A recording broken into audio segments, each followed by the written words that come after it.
नमस्कार, मैं हूं विजय दिवाकर और आज आपको बताने जा रहा हूं कक्षा 10वीं विज्ञान असाइनमेंट अगस्त का पहला असाइनमेंट का आंसर। छत्तीसगढ़ माध्यमिक शिक्षा मंडल रायपुर बोर्ड परीक्षा द्वारा जारी कक्षा 10वीं विषय विज्ञान असाइनमेंट फर्स्ट माह अगस्त का असाइनमेंट है। पूर्णांक 20 है, जिसका बेस्ट आंसर, सबसे सत्य और सटीक आंसर हमारी चैनल के माध्यम से सबसे पहले आप देख रहे हैं स्क्रीन पर। प्रश्न पहला, रीना ने अपने घर में जन्मदिन की पार्टी रखी जिसमें उसकी 3-4 सहेलियां भी आई, किंतु उनमें से मीना के कपड़े पर भोजन करते समय थोड़ी सी सब्जी गिर गई। घर जाकर उसने उस स्थान पर सर्फ लगाया तो कपड़ा लाल क्यों हो गया? उत्तर, हम सब जानते हैं कि अम्ल की उपस्थिति में नीला लिटमस लाल रंग हो जाती है तथा इसी प्रकार क्षार की उपस्थिति में लाल लिटमस नीला रंग हो जाता है। और आप सब जानते हैं कि सर्फ या साबुन डिटर्जेंट पाउडर की प्रकृति क्षारीय होती है और मीना के कपड़े में लगी सब्जी में हल्दी की मात्रा उपस्थित है। इसलिए जब सर्फ साबुन या डिटर्जेंट पाउडर में उपस्थित क्षार का हल्दी से क्रिया होने पर इसका रंग परिवर्तित होकर लाल हो जाती है। चलिए अब बात करते हैं क्वेश्चन पहला का, बी का। 2 प्रबल अम्ल और 2 प्रबल क्षारों के नाम और सूत्र लिखिए। तो प्रबल अम्ल है HCl हाइड्रोक्लोरिक अम्ल, दूसरा है HNO3 नाइट्रिक एसिड। ये दोनों प्रबल अम्ल है, मतलब आसानी से हाइड्रोजन आयन का त्याग कर देते हैं। इसी तरह से प्रबल क्षार है KOH अर्थात पोटेशियम हाइड्रोक्साइड, दूसरा है सोडियम हाइड्रोक्साइड। ये दोनों जो है प्रबल क्षार है, ये आसानी से हाइड्रोक्साइड आयन का त्याग करते हैं, इसलिए दोनों जो है प्रबल क्षार है। अब आती है यहाँ पर प्रश्न दूसरा, कारण बताइए। कारण बताना है। दांतों के क्षय व सड़न होने का क्या कारण है? इसे रोकने के लिए क्या करना चाहिए? तो इसका उत्तर है दांतों के क्षय व सड़न होने का मुख्य कारण बैक्टीरिया है, क्योंकि बैक्टीरिया एसिड का उत्पादन कर दांतों के एनेमल को नुकसान पहुंचाते हैं और नियमित रूप से दांतों की सफाई न होने से स्थिति और भी खराब हो जाती है। दांतों की मजबूती को बनाए रखने के लिए ज़रूरी है एनेमल को बनाए रखना।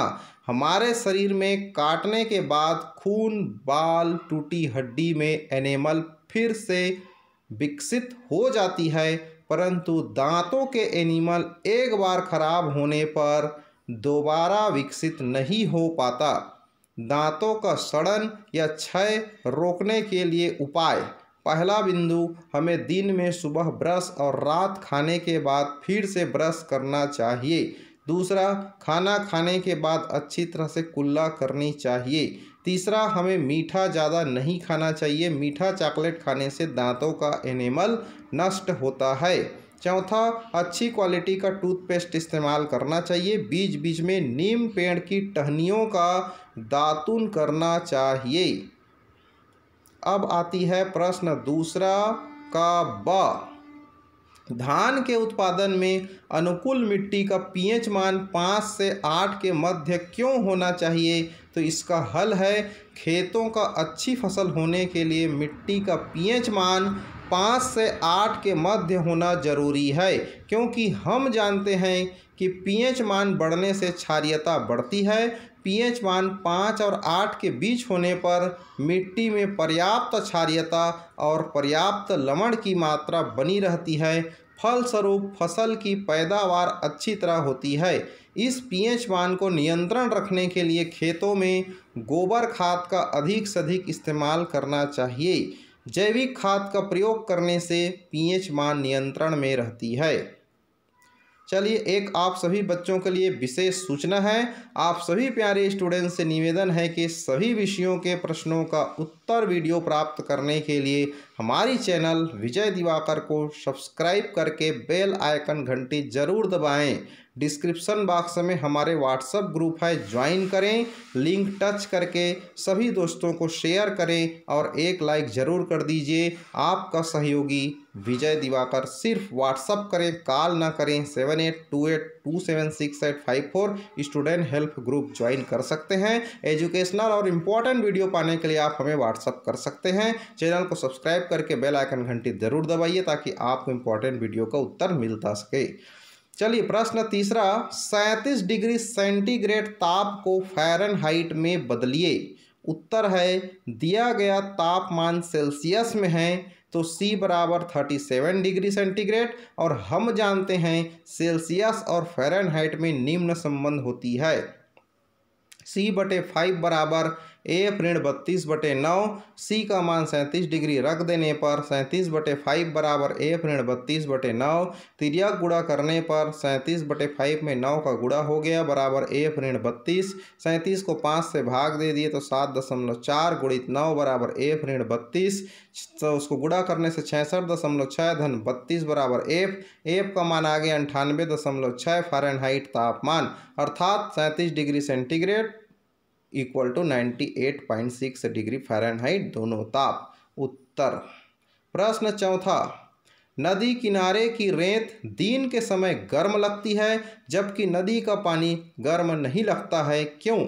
इसको चित्र द्वारा बताइए। हल है, सूखा रेत पर जब सूर्य प्रकाश पड़ती है तो उष्मा के संचरण की संवहन विधि के फलस्वरूप दिन में नदी की रेत गर्म लगती है जबकि नदी का पानी गर्म नहीं लगता, क्योंकि सूर्य की किरणों द्वारा रेत जल्दी गर्म हो जाती है और जिसके कारण उस पर उपस्थित वायु भी गर्म हो जाती है, जो कि ऊपर उठती है और नदी के जल से होती हुई ठंडी वायु उसका स्थान घेर लेती है। यही चक्र निरंतर चलते रहती है और रात में ठीक इससे की विपरीत चक्र होता है। इसी प्रकार रात के समय में रेत जल्द ही ठंडी हो जाती है जबकि नदी का पानी थोड़ा गर्म रहता है, अतः नदी के ऊपर की गर्म हवा और ऊपर उड़ जाती है, इसका स्थान रेत के ऊपर की शीतल हवा ले लेती है। आप चित्र के माध्यम से ध्यान से देखिए, दिन के समय सूर्य की प्रकाश रेत के ऊपर पड़ रही है तो गर्म हवा जो है ऊपर उड़ रही है और पानी की तरफ जो है ठंडी हवा आ रही है, तो ये निरंतर चलते रहती है। ये चित्र आप लोग को बनाना है, ध्यान से देखिए। मैं स्क्रीन रोक रहा हूँ यहाँ पर, ये चित्र आप लोग बिल्कुल बनाइए। दिन के समय का चित्र है,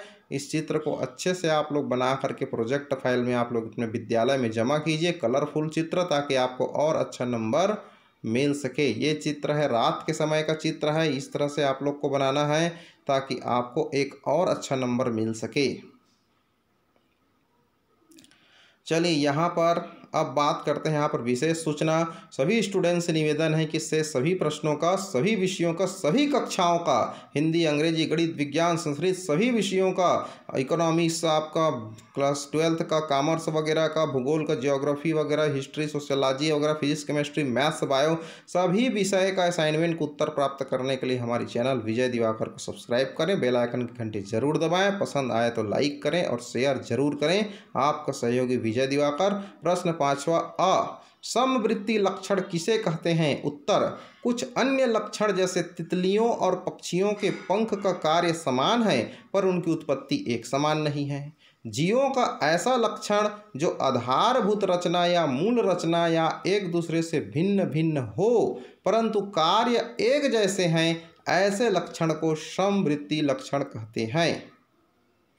पक्षी के पंख उसके अग्र पैर से बनते हैं जबकि तितलियों के पंख उनके पैर से नहीं बल्कि मुख्य रूप से त्वचा से बने हैं। जैसे चमगादड़ के पंख और पक्षियों के पंख दोनों के बनावट में बहुत अंतर है लेकिन दोनों ही उड़ाने का कार्य करते हैं, अर्थात संरचना अलग है लेकिन कार्य एक समान है, अतः ऐसे लक्षण समवृत्ति लक्षण कहलाता है।